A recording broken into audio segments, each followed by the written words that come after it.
好，話都冇咁快翻到嚟，今日啊叫做第4節嘅天下足球啦，繼續同大家分析歐洲國家杯嘅各組形勢嘅。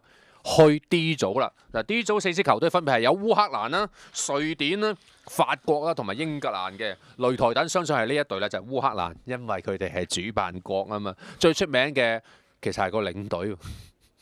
布洛堅呢個75年嘅歐洲足球先生嚇，當年嘅快翼，不過而家就梗係差啲啦嚇。烏克蘭大家睇過佢哋對任何球隊都係打呢個防守快速反擊嘅戰術，4-5-1、4-4-2係佢哋嘅一個主要嘅陣式嘅套路。你好難有機會見到佢哋會打4-3-3啊。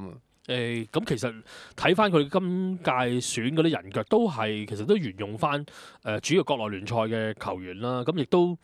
可以話其實都嚟嚟去去都係嗰班球員嚟嘅，即係以往無論踢世界盃嘅時間都已經係用緊呢班球員啦。即係講緊再對上一屆世界盃喎，唔係10年喎，06年世界盃都已經係呢班球員喎。咁都唔奇怪嘅，咁始終係主辦國啦。咁一啲比較上可能年資比較大啲嘅球員，咁冇理由主辦國身份唔選翻佢入去啦。咁可能係啲論資排輩嘅問題啦。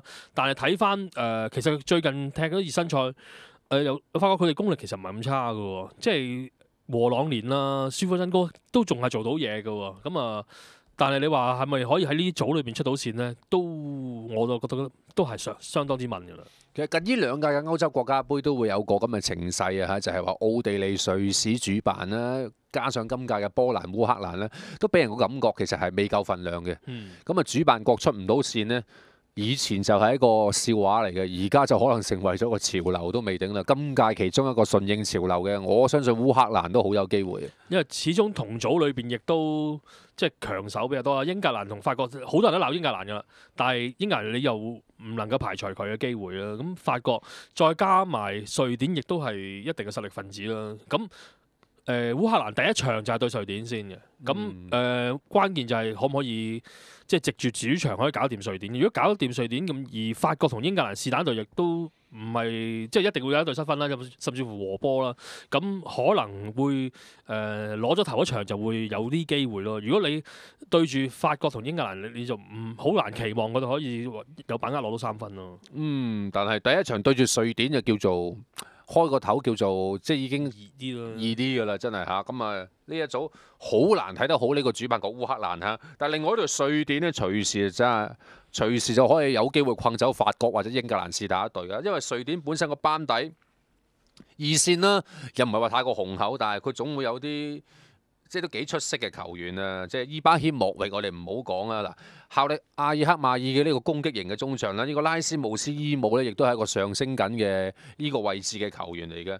咁仲有艾文達咧，呢個球員其實都幾緊要㗎。咁佢啱啱喺即係土耳其聯賽嗰邊咧，即係佢嘅腳勁骨折咧，就啱啱趕一切咧就復出，最後補選埋佢入去嘅。不過其實呢一度有個球員咧，就佢冇入選到，要提一提嘅就係飛燕諾嘅呢個。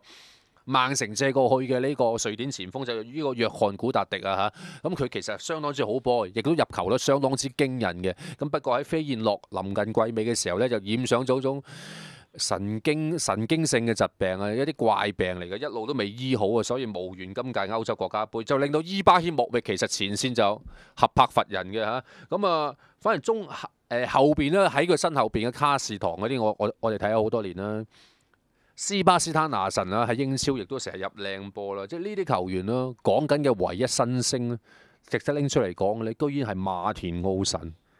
因為其實都幾奇怪嘅，瑞典即係早2屆嘅 U21其實打得幾好啊，亦都入咗4強嘅，但係出到嚟嘅其實唔多嘅。咁有冇記得嗰個馬古斯貝治啦？冇啊影，即係當年亦都譽為即係歐洲嘅新星啦，如何咁，但係難聽啲講喺德甲亦都即係發展得唔好，亦都唔似有咁嘅級數啦。荷甲都唔得，係咯，即係都幾唏噓嘅。即係你去到睇翻佢嘅陣容，仲係有即係安達斯史雲遜、美爾堡、韋希姆神，即係韋希姆神都已經去到沙地揾食㗎咯，都仲選翻佢入去嘅，即係咪真係咁冇人呢？即係我就覺得即係瑞典都幾着重用翻啲老將，我就覺得幾。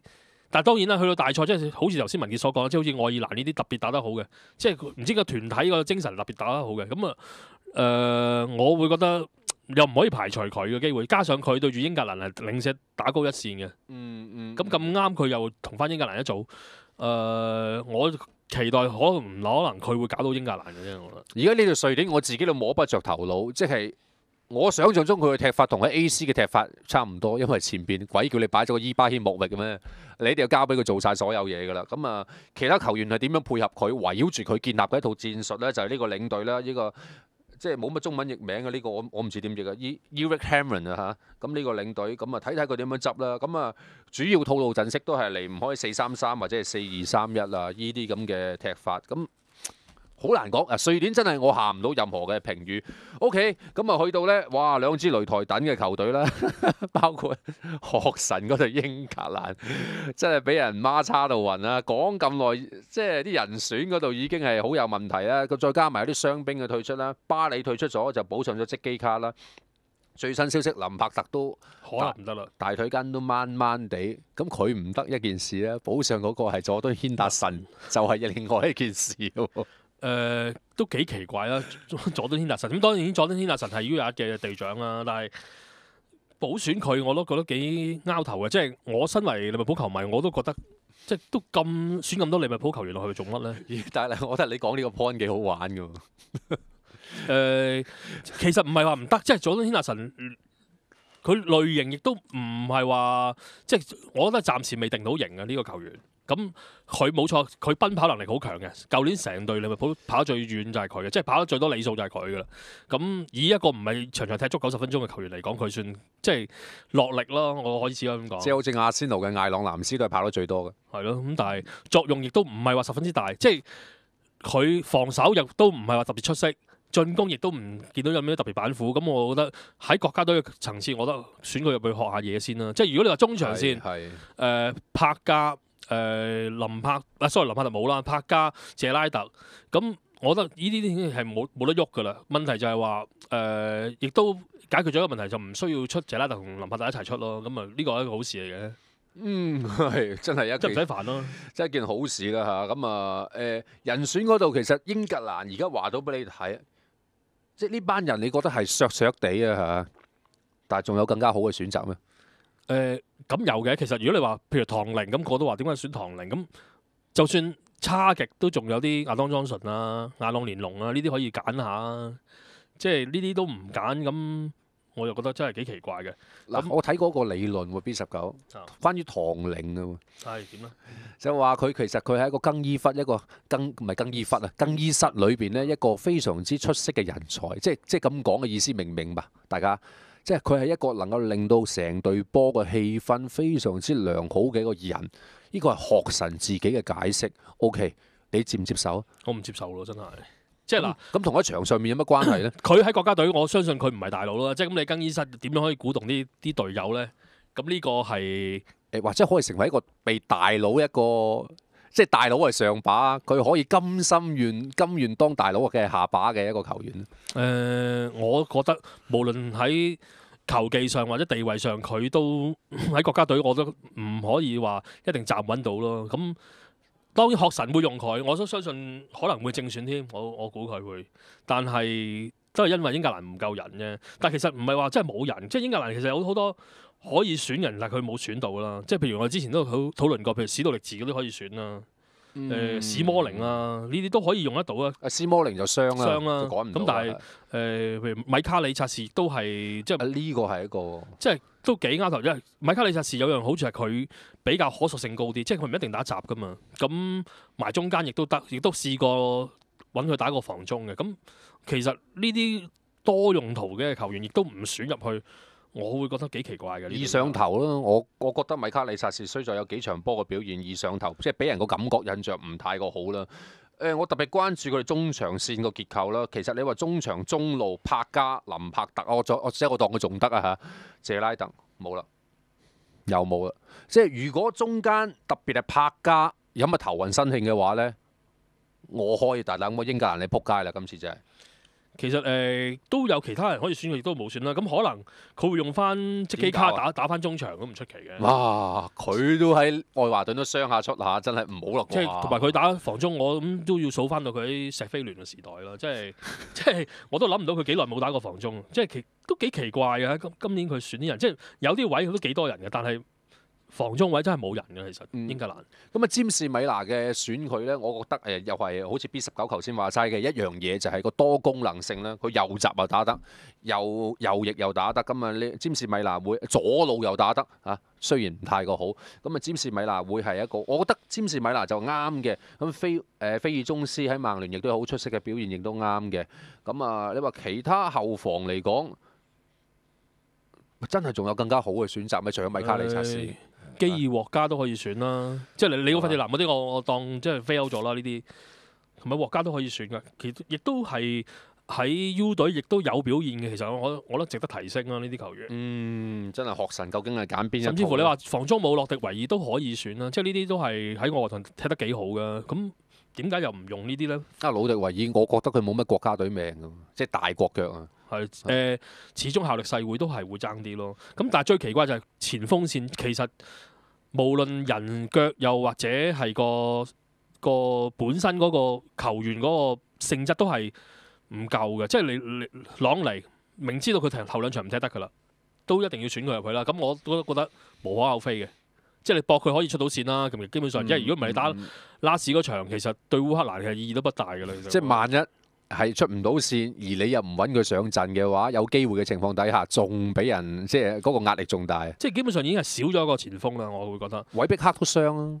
咁剩翻落嚟就卡路爾，咁嗱迪科爾亦都係，即係呢兩個都唔係喺球隊多正選踢嘅。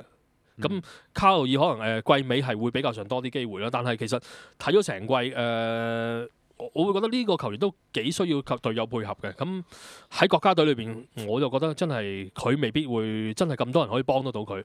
反而睇到學神呢幾場波，睇佢可能會用艾士利楊格推上去踢戰頭。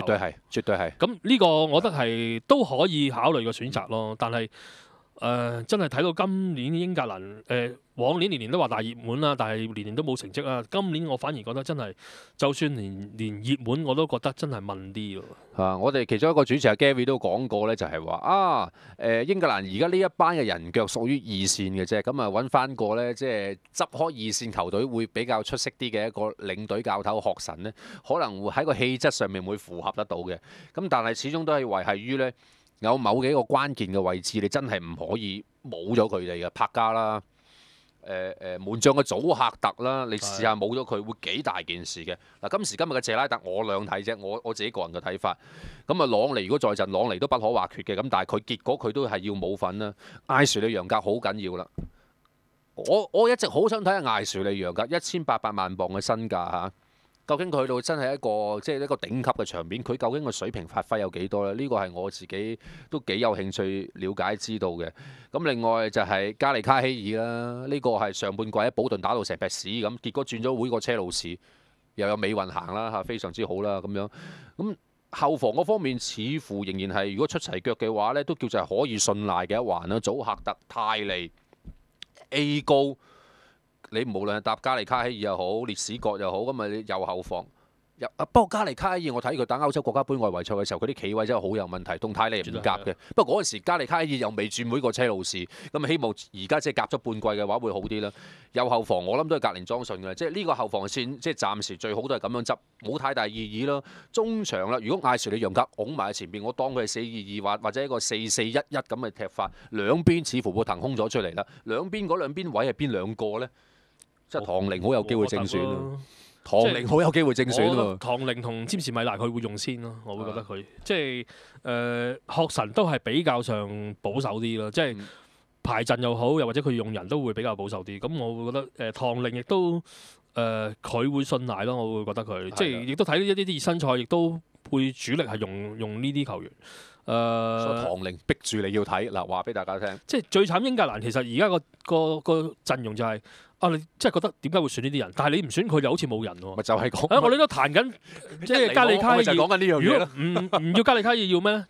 列史葛啦咁，冇噶咯喎，已經係即係再數落去已經冇。以前英格蘭即係出名多中堅，而家佢係冇嘅。即係呢個都幾得人驚同埋幾恐怖嘅，即係英格蘭可以去到今時今日，即係仲係咁樣樣咧。但係當然即係可能唔睇好佢又有成績都唔出奇。一來啦，二嚟唔係講緊列史國嘅問題，又係今屆曼城會有幾個幾明顯嘅錯失，但係整體上唔計嗰幾個錯失咧，佢成季好好嘅，即係能夠壓得住高魯托尼喎。高魯托尼唔係跌窩跌得咁緊要嘅啫喎，佢壓咗佢正選位喎。其實列史國係有佢嘅份量喺度嘅嚇。咁張伯倫就正正B19所形容嘅，喂，點解唔試下一啲有表現嘅新人呢？佢有咯，揀咗個張伯倫啦。不過呢個唔知係咪雲加同學神講嗰啲嘢之後，俾帶佢睇咁咯，可能和確特事件，和確特好笑啊！最近啊，呢個阿仙奴嘅老臣呢個史超域德神話佢想走啊，賣咗佢啦，冇智商啊，直情話佢係一個。不過英格蘭幾慘嘅嘢就係其實。最可惜係即係韋舒亞今年成季唔打得啦。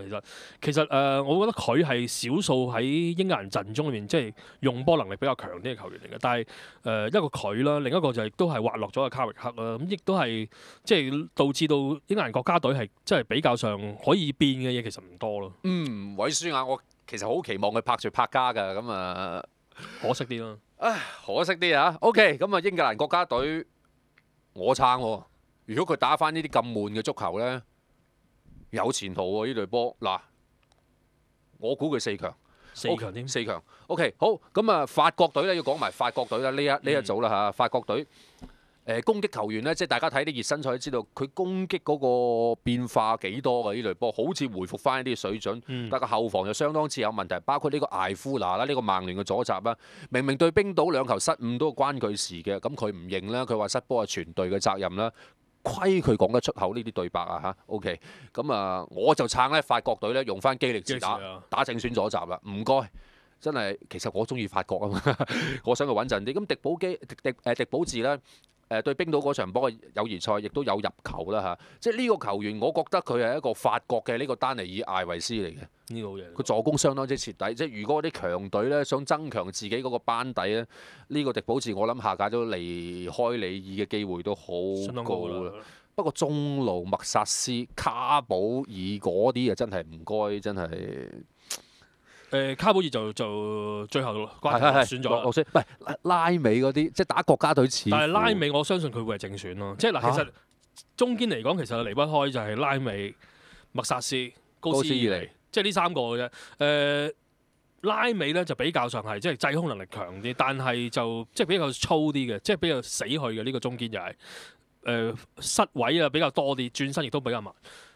即係佢唯一亦都係即係啲人會覺得佢好，因為佢會識助攻咯。但係其實如果你話揾住另一個拍佢咧，我會覺得麥薩斯同埋高斯尼都係適當選擇咯。即係呢兩個比較上技術型多少少，都係即係補位個能力比較強啲。但係我會揀高斯尼咯。即係高斯尼今年個進步幾大嘅，即係單對單防守又好，或者包位佢都做得幾好嘅。咁麥薩斯係有天分，但係其實都幾唔穩定嘅水準嘅。咁我會覺得，即係如果拉美拍住高斯尼都 OK 嘅，我會覺得。麥薩斯白人球員嚟講咧，都經常上頭嘅球員就好少嘅，因黑人球員會比較多啲。佢係其中一個白人嘅例子啊。都拍得住祖爾巴頓嘅，即係上頭咯嚇。咁啊，麥薩斯啦，除咗 AC 米蘭可以同尼斯達鬥靚仔之外咧，都冇乜好做噶啦嚇。咁啊，佢10年前咧歐賽爾都已經出咗名噶啦，到今時今日都未企穩呢個世界級防守球員嘅呢個職位。當初可能係有啲過譽，或者係自己個心態出現咗啲問題。中場就強勢啦，卡巴耶、馬維拿，哇！馬雲馬田。佢唔要哥古夫都仲有咁多人揀，係啊，即係中場線係即係法國冇話中場線，中前場都多人嘅啦。其實法國而家今時今日，賓艾化亦都喺邊線，亦都今年亦都復甦啦。咁但係同佢爭位，可能同列貝尼嗰啲又要爭位咯。B19有冇睇佢近排熱身賽嘅表現呢？覺得賓艾化嘅踢法有少少似一位球員，一位荷蘭球員。一位荷蘭叫洛賓嘅球員，當你同呢隊友未夾熟，永遠困住隻左腳帶到禁區邊，橫帶啊，跟住唔得啊，起腳射門啊，或者係執一啲咧人哋永遠攞唔到嘅斜傳入去。但係賓艾化咧呢度幾特別嘅球員，即係我都覺得佢係怪腳嘅，即係呢個球員唔係咁正路嘅踢波。但係又咁講喎，即係呢隊法國隊咧其實有核心嗰幾個啦，即係賓艾化、賓斯馬、拿斯利啊，呢啲都係即係佢哋喺年青時代，即係04年U17嘅歐洲冠軍嚟㗎。呢隊呢紮球員，即係都會，我覺得佢哋如果合翻埋，其實都有一定嘅化學作用啦。加上你賓艾化同賓斯馬其實以前喺里昂亦都夾慣㗎啦，其實基本上。冇錯。